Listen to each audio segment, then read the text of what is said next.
Assalamualaikum warahmatullahi wabarakatuh. Selamat pagi, selamat siang, dan selamat malam, Pak Saifuddin. Perkenalkan, saya Katalina Josephine Thomas dengan NRP 50012141052 yang kali ini akan mempresentasikan hasil pokok pembahasan yang telah dicapai dalam mata kuliah manajemen laboratorium. Baik. Sebelum itu, kita perlu ketahui apa itu manajemen laboratorium. Jadi, manajemen laboratorium ini adalah mata kuliah yang ditargetkan kepada mahasiswa dan diwajibkan untuk mahasiswa terkhusus pada Fakultas Sains dan Analitika Data dari Universitas ITS ini sendiri. Lalu kemudian tujuan dari mata kuliah ini apa? Yaitu agar mahasiswa dapat mempelajari pengelolaan laboratorium serta organisasi dan sistem manajemen laboratorium sesuai dengan standar ISO/IEC 17025 tahun 2017. Kemudian, capaian pembelajaran lulusan yang dibebankan dalam mata kuliah ini ada 7. Yang pertama yaitu mampu menerapkan pemikiran logis, kritis, sistematis, dan inovatif dalam konteks pengembangan atau implementasi ilmu pengetahuan dan teknologi yang memperhatikan dan menerapkan nilai humaniora yang sesuai dengan bidang keahliannya. Lalu kemudian mampu menunjukkan kinerja di mandiri, bermutu, dan terukur, dan kemudian mampu mengambil keputusan secara tepat dalam konteks penyelesaian masalah di bidang keahliannya berdasarkan hasil analisis informasi dan data. Kemudian mampu bertanggung jawab atas pencapaian hasil kerja kelompok dan melakukan supervisi, evaluasi terhadap penyelesaian pekerjaan yang ditugaskan kepada pekerja yang berada di bawah tanggung jawabnya. Lalu, mampu melakukan proses evaluasi diri, terutama terhadap kelompok kerja yang berada di bawah tanggung jawabnya dan mampu mengelola pembelajaran secara mandiri. Keenam, mampu mengembangkan diri dan bersaing di tingkat nasional maupun internasional. Dan terakhir, ketujuh, mampu mengimplementasikan, prinsip keberlanjutan atau sustainability dalam mengembangkan pengetahuan. Kemudian, capaian pembelajaran dari mata kuliah ini yang utama adalah agar mahasiswa memiliki pengetahuan yang memadai dari kemampuan itu untuk mengolah laboratorium sesuai dengan standar ISO atau IEC 17025 tahun 2017 itu sendiri. Lalu, apa saja yang telah dibahas dalam mata kuliah ini selama 1 semester, yaitu pengertian dasar laboratorium itu sendiri. Kita harus tahu laboratorium itu apa, dan laboratorium merupakan fasilitas yang digunakan untuk kegiatan pengujian, penelitian, pengukuran, dan kalibrasi dalam kondisi yang terkontrol.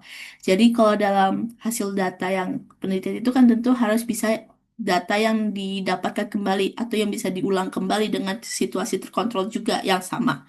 Makanya itu penting untuk dilakukan dalam laboratorium yang bisa dikontrol hasilnya. Bukan dikontrol sih hasilnya, lebih dikontrol variabelnya karena agar kita bisa melihat reaksi dari variabel yang lain. Lalu seluruh aktivitas di laboratorium itu dilakukan secara sistematis dengan metode tertentu, agar data yang dihasilkan akurat, konsisten, dan dapat bertanggungjawabkan secara ilmiah. Jadi hasil tersebut harus akurat dan juga harus bisa dipertanggungjawabkan. Jadi tentu tidak boleh ada manipulasi data di situ. Makanya itu standar laboratorium itu sangatlah penting untuk menentukan sistematisan laboratorium dan keakuratan data yang dihasilkan dari alat-alat laboratorium tersebut. Nah, laboratorium itu berperan penting juga dalam mendukung kegiatan akademik, penelitian, serta aplikasi di bidang industri dan teknologi. Sekarang industri dan teknologi itu berpaku pada penelitian dan akademik juga kita dilatih untuk berpikir sistematis seperti saat kita di laboratorium. Lalu, kita juga mempelajari keselamatan kerja atau K3L di laboratorium. Nah, keselamatan kerja di laboratorium itu bertujuan untuk melindungi pengguna, peralatan, dan lingkungan dari potensi bahaya, bahkan pekerja di laboratorium itu sendiri. Nah, bahaya di laboratorium dapat berasal dari bahan kimia, peralatan listrik, suhu tinggi, tekanan, maupun radiasi dari bahan B3 tadi. Nah, penerapan ataupun dari alat. Nah, penerapan keselamatan kerja ini dilakukan melalui kebutuhan terhadap SOP, penggunaan alat pelindungan diri, serta sikap kerja yang disiplin dan bertanggung jawab. SOP di laboratorium itu berbeda, tapi tujuannya itu tetap sama. Jadi setiap laboratorium perlu diperhatikan SOP yang diberlakukan dalam laboratorium tersebut dan perlu ditaati aturan yang ada juga. Kemudian penanganan bahan beracun dan berbahaya atau B3. Bahan beracun berbahaya dan berbahaya adalah bahan yang dapat menimbulkan risiko kesehatan dan lingkungan apabila tidak ditangani dengan benar. Eh, karena bahan B3 ini sangatlah eh, mencakup banyak risiko, maka kita harus uh, put a lot of care and thoughts into this material. Jadi kita harus diperhatikan inventorinya, terus penggunaannya, atau penanganan kecelakaannya. Lalu penanganan B3 ini mencakup penyimpanan, seperti yang telah saya berikan tadi, sesuai karakteristik bahan, pelabelan yang jelas, penggunaan yang aman, serta pengolahan limbah yang tepat. Nah, informasi keselamatan bahan biasanya tercantum dalam MSDS dan SDS yang wajib dipahami sebelum bahan digunakan. Jadi MSDS dan atau SDS ini biasanya wajib ada di setiap laboratorium supaya kita tahu bahwa bahan ini itu bahan B3 kategori apa. Karena B3 itu masih ada klasifikasinya dan MSDS itu umumnya terletak di daerah inventory bahan tersebut. Bahkan dari bahan B3 ini sendiri kita inventorinya itu berbeda sesuai klasifikasi dan jenis dari bahan itu. Jadi pengolahan limbahnya pun berbeda karena limbah dari bahan B3 ini tidak boleh asal-asal, bisa dinetralkan di laboratorium ataupun dari pihak ketiga. Lalu pengertian dan ruang lingkup sistem standarisasi laboratorium. Nah, sistem standarisasi laboratorium itu bertujuan untuk memastikan seluruh kegiatan laboratorium dilakukan sesuai standar yang berlaku. Jadi seperti salah satu standar yang berlaku dan sangat dipegang itu adalah ISO/IEC 17025 tahun 2017. Itu udah standar laboratorium yang umum dipakai dengan skala internasional. Nah, standarisasi ini menjamin bahwa hasil pengujian dan pengukuran itu bersifat konsisten, valid, dan dapat dibandingkan dengan hasil dari laboratorium lain.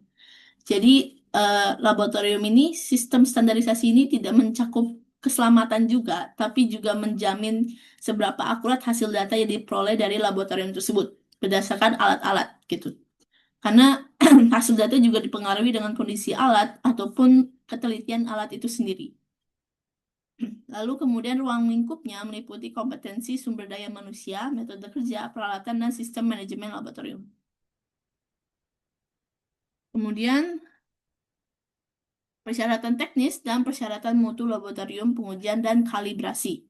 Nah, persyaratan teknis ini mencakup kompetensi personel, metode pengujian yang tervalidasi, serta peralatan yang sesuai dan terkalibrasi.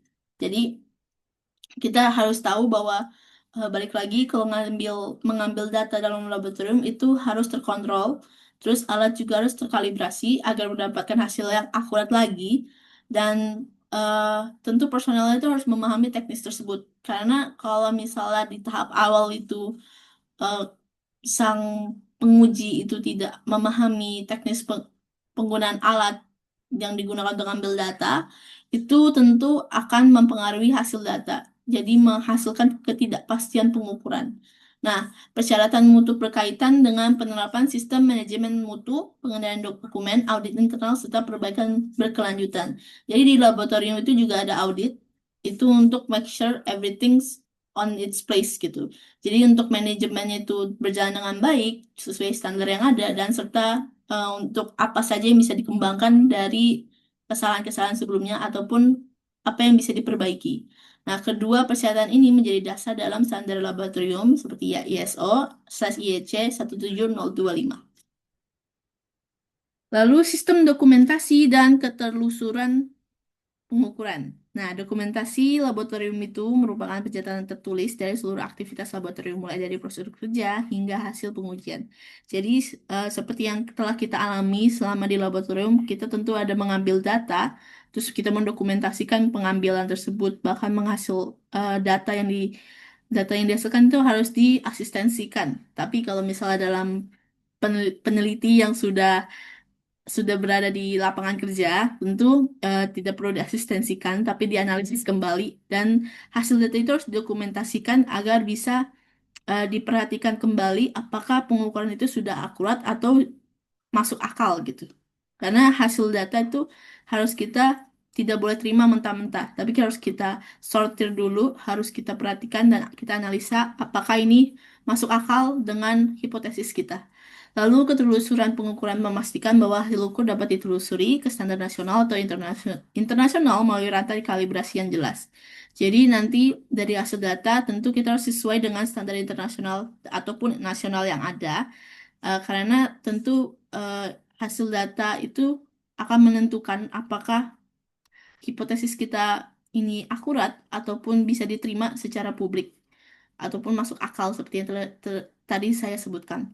Lalu sistem ini penting untuk menjamin keabsahan dan keandalan hasil pengukuran. Ya, kembali lagi, kalau misalnya penguji itu tidak memahami eh, apa yang diuji ataupun tidak memahami bagaimana penggunaan ataupun metode metode dalam pengambilan data, itu perlu diragukan hasil ataupun kesimpulan dari penelitian itu sendiri.